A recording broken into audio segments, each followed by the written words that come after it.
Андрей приоткрыл окно своей фуры. На улице стояло жаркое лето и было достаточно душно. Он уже несколько часов, не отрываясь, крутил баранку. Даже привыкший к этому организм начал просить об отдыхе или хотя бы о небольшом перерыве. Оглядевшись по сторонам, мужчина выбрал подходящее место для парковки. Сейчас он ехал через лес, и все, что ему было нужно, это просто съехать с шоссе на ровное, просматриваемое с обеих сторон место. Вскоре Андрей уже обходил своего железного коня, проверяя основные узлы и агрегаты. «Хорошо-то как», — подумал водитель, защурившись и посмотрев на небо. Тут было не так душно, как в кабине. Легкий ветерок создавал прохладу, в которой сейчас так нуждалось его разгоряченное тело. А не поужинать ли мне прямо здесь? Вдруг в голове Андрея родилась идея. «Устрою-ка я себе пикник», — решил мужчина. И вот он уже раскладывает свой нехитрый провиант на большое покрывало, которым обычно укрывался во время сна. Предвкушая долгожданную трапезу, Андрей даже не сразу заметил, что к нему пожаловали незваные гости. Только когда один из них недовольно заворчал, мужчина вздрогнул и обернулся. Из кустов на него смотрели два волчьих глаза. Сердце Андрея забилось от страха. «Вот тебе и поужинал», — промелькнула мысль, но в следующий момент он уже понял, что перед ним вовсе не взрослый зверь, а всего лишь небольшой волчонок, которого, судя по всему, привлек запах пищи. По крайней мере, так изначально подумал Андрей. «Чего тебе, зверь, кушать хочешь?» — вдруг спросил мужчина и, отломив кусок хлеба, кинул его волчонку. Но тот даже и не подумал кидаться на еду, безразлично проводив ее взглядом, а вместо этого снова жалобно заворчал. Андрей был удивлен. Он был небольшой знаток в поведении лесных хищников, но то, что те отказываются от еды, а требуют чего-то другого, сбивало его с толка. Еще один волчонок появился из кустов и также протяжно и жалобно заворчал, будто жалуясь на что-то. «Да чего вам от меня надо?» — недоумевающе спросил мужчина, поднявшись на ноги. Волчата тут же отбежали на несколько метров в сторону, но после этого снова остановились, продолжая пристально смотреть на человека и жалобно скулить. «Вот так дела», — протянул Андрей.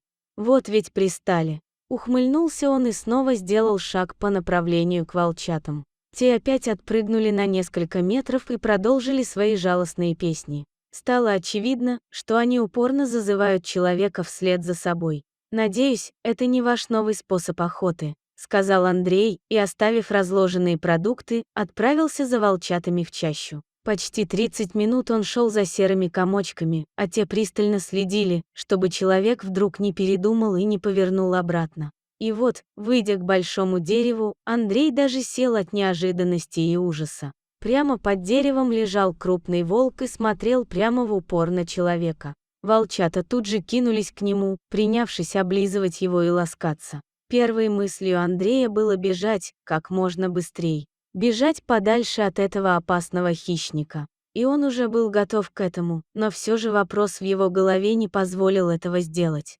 Зачем же волчата так упорно заманивали его сюда? Приглядевшись, мужчина понял, что серый зверь под деревом лежит не по собственной воле. Стальные челюсти капкана прочно держат его лапу, не позволяя отойти. Так вот в чем дело, изумился Андрей. Никогда в жизни он не сталкивался ни с чем подобным. Поняв, что дети волка осознанно пришли к нему, чтобы попросить помощи, он тут же проникся к ним уважением. «Хорошо, будь по-вашему», — вслух сказал Андрей и сделал шаг к лежащей под деревом волчице.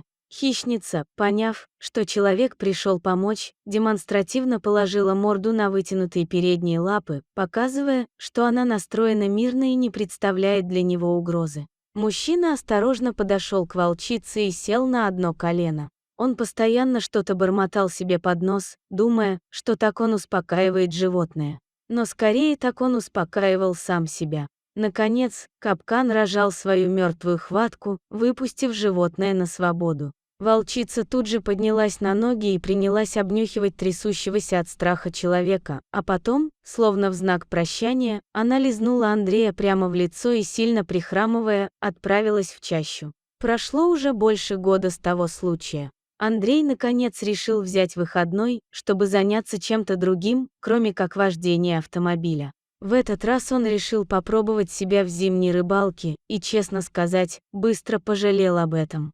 Сидеть на льдине ему показалось холодно и скучно. Рыба почему-то совсем отказывалась брать его приманку, и вообще не так уж и любит он эту рыбу, чтобы сидеть тут часами. Мужчина решил отправиться домой и скоротать время с большой кружкой горячего чая у телевизора. Он собрал свои удочки и мелкими шагами отправился к берегу. Но неожиданно Андрей провалился под лед. Холодная вода тут же обожгла его, заставив замереть дыхание. Глаза мужчины наполнились ужасом. Поняв, что он всего лишь в шаге от смерти, и не факт, что у него получится убежать от нее в этот раз. Хватаясь за край льда, он пытался выбраться на поверхность, но лед предательски ломался под его весом, а набравшая воды одежда, будто якорь, тащила его вниз. «Ну все, прощайте», — мелькнула мысль в голове у Андрея. Но в этот момент он с удивлением заметил, как из ближайшего леса к нему несется стая серых собак. «Или не собак», — обомлел мужчина. «Да это же волки!» И действительно, та самая волчица со своим подросшим выводком спешила к нему на помощь. Да только как она могла ему помочь сейчас? Но, видимо, умное животное даже не задавалось этим вопросом. Она прекрасно понимала, что делает. Подбежав к озеру, она легла на брюхо и поползла. Андрей даже на момент забыл о ледяной воде, которая сейчас могла стать его могилой. И вот волчица уже совсем рядом. Она схватила мужчину за воротник и сильно потянула, пытаясь вытащить его. Невероятно, но это было на самом деле. Андрей и сам не мог поверить в реальность происходящего.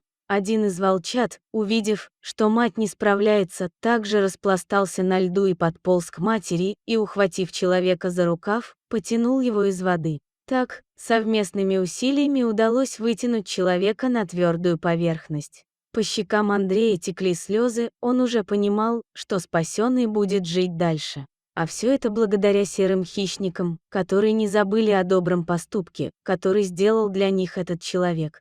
Спасибо, дорогие зрители, что дослушали до конца. Делитесь своим мнением в комментариях, а также подписывайтесь на канал, где вы найдете еще много интересного.